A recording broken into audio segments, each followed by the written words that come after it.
नमस्कार। कपालभाति के ऊपर आज हमारी चर्चा होगी। देखिए, कपालभाति के बारे में मेरा पहले आपको बहुत बार बताया हुआ है कि कपालभाति जो है वो हमारे चेहरे के ऊपर, हमारे कपाल के ऊपर भांति दीप्ति ज्योति बढ़ाने के लिए, चमक बढ़ाने के लिए बहुत अच्छा क्रिया है, प्राणायाम है। प्राणायाम आज की श्रेणी में है। वैसे ये 6 क्रियाओं का एक हिस्सा है जो कि फेफड़ों की शुद्धि के लिए काम आता था। हमारी 6 क्रियाएं जिनके बारे में आपको पता ही है, पीछे भी चर्चा हुई है। नेति, धोती। नेति जो है वो नाक के नोस्टल एरिया को साफ करती है। धोती जो कि हमारे आमाशय को साफ करती है। वमन धोती, वस्त्र धोती, दंड धोती, बहुत सारी जो धोती हैं वो हमारे इसके आमाशय को साफ करने के लिए, जिनके एसिड रिफ्लेक्शन होता है उनके लिए वमन धोती जो है वो बहुत बढ़िया है। उसके साथ फिर कपालभाति। कपालभाति उसी आमाशय के जस्ट पास में जो फेफड़ा होता है उसको शुद्ध करने के लिए बहुत बढ़िया क्रिया है, जो कि पेट की आंतों को भी स्ट्रॉन्ग करती है और पाचन की गति को बढ़ाती है, यानी जठर अग्नि को बढ़ाने वाला, यानी ये गर्म तासीर का प्राणायाम कह सकते हैं इसको। और उसके बाद में जो अगली जो क्रिया है वो है नौली। नौली क्रिया जो है वो आंतों को पूरा साफ करने वाली क्रिया है, आंतों को एकदम निचोड़ देती है। और उसके बाद में बस्ती क्रिया जो है वो पूरी आंतों को जब हम नौली से साफ करते हैं तो बस्ती के द्वारा पेट को साफ करने का, बाउल को जो है वो एकदम क्लियर करने के लिए ये बस्ती की क्रिया की जाती है। जो छठी एक क्रिया है वो है त्राटक, जो आंखों के लिए होती है।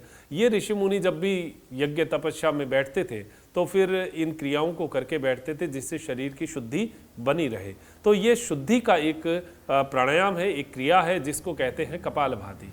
अब कपालभाति जो है वो करना सब चाहते हैं लेकिन उसका स्ट्रोक सही नहीं लगता। और जो बहुत ज़्यादा पेट जिनका भारी है, जिनका मोटापा है, उनके जो है वो एक समस्या रहती है कि पेट का जो स्ट्रोक है वो सही सेंट्रलाइज होता ही नहीं है। और इसका सही सेंटर जो है वो तो नाभि है। अब नाभि ही किसी के इधर उधर खिसकी हुई हो फिर तो इसके बाद में बड़ा प्रॉब्लम हो जाता है कि नाभि जो है वो अंदर स्ट्रोक लगे कैसे। तो ये इस हिस्से को पहला तो पहचानना, हमारे शरीर का ये हिस्सा हम पहचानेंगे तब कपालभाति का स्ट्रोक लगेगा। आज जो है मैं आपको एक सरल सा तरीका, जो कि हम सीढ़ियों को यूज़ ले सकते हैं। बाकी देखिए और भी बहुत सारे तरीके हैं, पीलो को यूज़ ले सकते हैं, बेड को ले सकते हैं, लेकिन इसमें सबसे बढ़िया जो मुझे लगा वो लगा सीढ़ियों को इसलिए कि जब हम सीढ़ियों पर बैठते हैं तो जस्ट पीछे हमारे एक सीढ़ी का सपोर्ट भी आ जाता है कमर के ऊपर। बहुत सारे लोगों को मैंने देखा है जब वो स्ट्रोक लगाते हैं तो कमर में दर्द आना शुरू हो जाता है, कमर दर्द करने लग जाती है। तो उनको कमर पे एक सपोर्ट चाहिए। वो सपोर्ट जो है और कहीं नहीं मिल पाता। दीवार के सहारे करेंगे तो ऊपर वाला हिस्सा भी जब इसमें दीवार के टच होगा तो हम ऐसे झुक जाते हैं, क्योंकि हमारे शरीर का कर्व जो है, डायमेंशन है, वो इस कर्व की तरह होता है। तो यहाँ अगर दीवार लगेगी तो कमर इससे खाली हिस्से में आ जाएगी। तो इस हिस्से को सपोर्ट देने के लिए और कमर जो है उसको हमें फ्री करने के लिए, बैक को फ्री करने के लिए सीढ़ियों से बेस्ट जो जगह है वो मुझे नहीं लगी। मैंने इसका प्रयोग किया, कई लोगों को करवाया तो लगा कि कपालभाति का स्ट्रोक यहाँ पर सही लग रहा है। अब देखिए यहाँ पर जब मैं बैठा हूँ, ये है मेरा सुखासन। सुखासन में जब घुटना ऊंचा उठा होता है तो हमारा यहाँ का जो कोण है, यहाँ का जो एंगल है वो न्यून कोण में, यानी 90 डिग्री से डाउन में आता है। 90 डिग्री से जब डाउन में आएगा तो यहाँ पर ये जो नसें हैं ये पूरी फ्री नहीं हो पाती और इसका स्ट्रोक जो है वो एकदम सही अंदर की साइड नहीं जा पाता। जैसे आम आदमी अगर स्ट्रोक लगाएगा तो कैसे लगाएगा?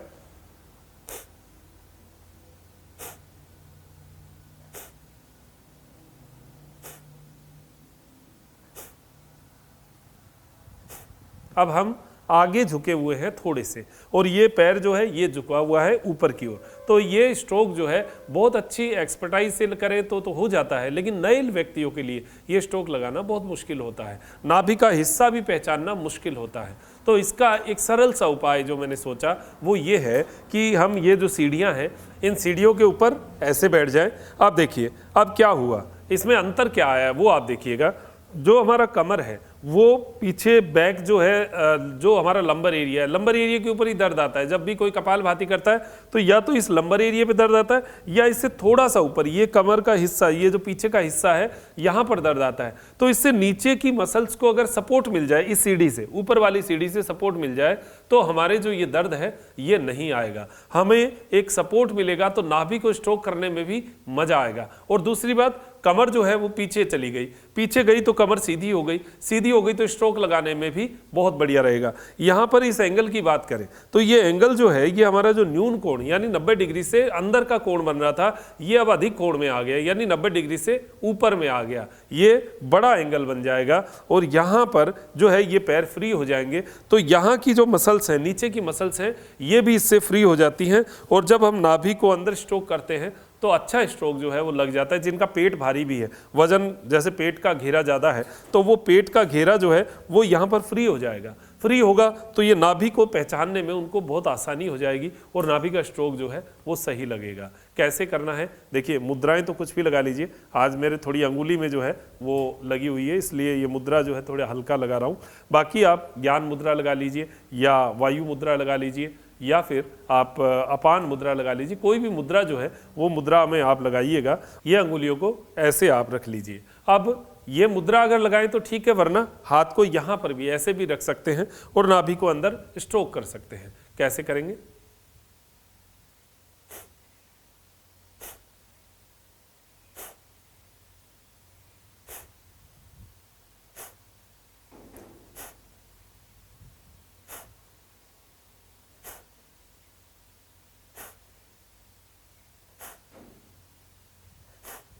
अब देखिए, इसमें एक चीज ध्यान रखिएगा, एक तो चेहरे पर किसी प्रकार का भाव नहीं आना चाहिए। हम लोग क्या करते हैं, ऐसे करते हैं, ये चेहरे पर कोई भाव नहीं, केवल और केवल आपको शरीर के उस सेंटर हिस्से को महसूस करना है जो अंदर जा रहा है और श्वास को झटके से बाहर फेंक रहा है। श्वास को झटके से बाहर फेंकना, ये बहुत ताकत लगती है इसमें। लेना है वो अपने आप हो जाएगा, आपको लेने का प्रयास नहीं करना, अपने आप हो जाएगा। जब आप अंदर से बाहर छोड़ने का, आप तो केवल एक जगह ध्यान करिए कि मुझे श्वास छोड़ना है, अंदर आए तो आने दीजिए, इजी करिए। कई लोग क्या करते हैं, बाहर छोड़ते छोड़ते जाते हैं तो सांस खत्म नहीं हो जाएगा, फिर कैसे आपका स्ट्रोक लगेगा। तो आपने अब ये किया, जब पेट बाहर आएगा तो ऑटोमेटिक श्वास अंदर खींच लेगा।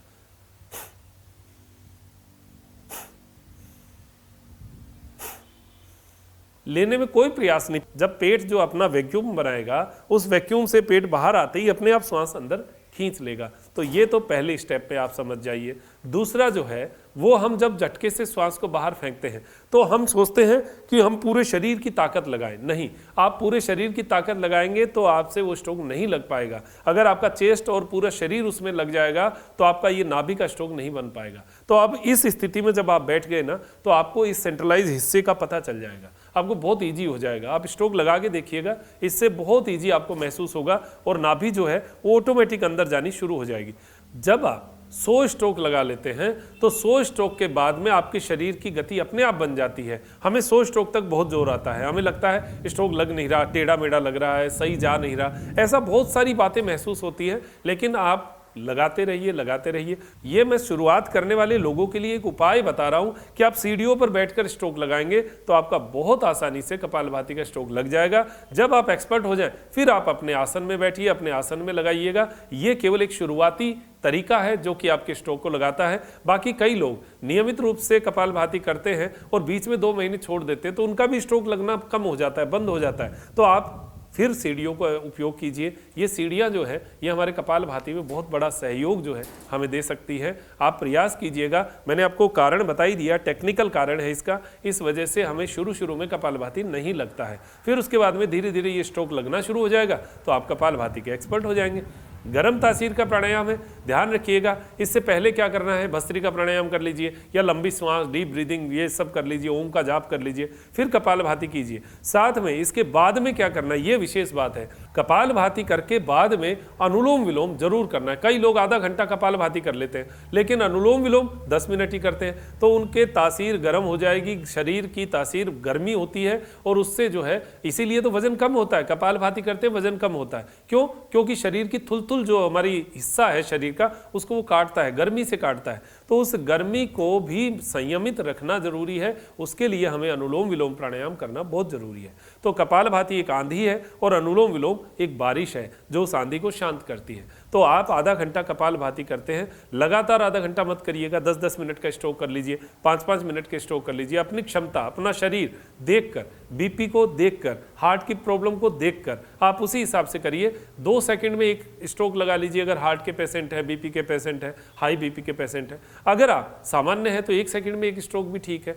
तो इसको आप समझिएगा, आपका शरीर अपने आप बता देगा कि ये आपको सूट कर रहा है या नहीं कर रहा है। आपको अगर चक्कर आ रहे हैं, थकान हो रही है, 1-2 दिन तो सामान्य होता है, लेकिन अगर लगातार आपके सिर में दर्द महसूस हो रहा है, एक साइड में कहीं भी या यहाँ पर कहीं भी दर्द महसूस हो रहा है, तो लगे कि आपको कपालभाति सूट नहीं कर रहा, तो उसके साथ अनुलोम विलोम बढ़ा दीजिए, कपालभाति कम कर दीजिए, देखिएगा आपको रिजल्ट जो है उससे मिल जाएंगे। तो ये मैंने आज एक शॉर्ट तरीका बताया है कपालभाति के स्ट्रोक को सही करने का। तो इसको आप जीवन में अपना कर देखिए, 2 दिन 3 दिन अपना कर देख लीजिए। कोई इसमें हमें टोल तो कटवाना नहीं है, ऐसा कोई फीस तो लग नहीं रही, हमें तो करना ही तो है। तो आप एक बार करके देखिए, मुझे लगता है आपको इससे फायदा होगा और कपालभाति का स्ट्रोक भी आपका सही लगना शुरू हो जाएगा। तो आज हमारी चर्चा कपालभाति के ऊपर हुई। समय कपालभाति का कई लोग पूछते हैं समय कब करें। सुबह खाली पेट होना चाहिए, शाम को खाना खाने से 2 घंटे पहले होना चाहिए, उसके बाद में आप खाना खा सकते हैं। और दिन में भी अगर करना हो तो कई लोग ऐसे होते हैं जो दिन में पेट खाली रखते हैं, खाली पेट में कपालभाति किया जा सकता है, लेकिन दोपहर का समय जो है वो उचित नहीं है। उस समय हमारे और बहुत सारी दिमागी उद्वेलन रहते हैं, बहुत सारी व्याधियाँ रहती है, उस समय मत करिए। सुबह खाली पेट बहुत बेस्ट समय है, उस समय ब्लड का सर्कुलेशन हमारा सही रहता है, खाली रहता है, टेंशन, दिमाग भी टेंशन से फ्री रहता है, वो समय बहुत अच्छा है। तो कपालभाति करिए, अपने शरीर को स्वस्थ बनाइए, उसकी दुष्परिणाम मत लीजिए, उसके परिणाम, सुपरिणाम, अच्छे परिणाम लीजिए और अपने शरीर को स्वस्थ बनाइए। तो अब दीजिए इजाज़त मुझे, डॉक्टर मनोज योगाचार्य को, त्रिनेत्र योग धाम से, त्रिनेत्र टीवी के लिए नमस्कार।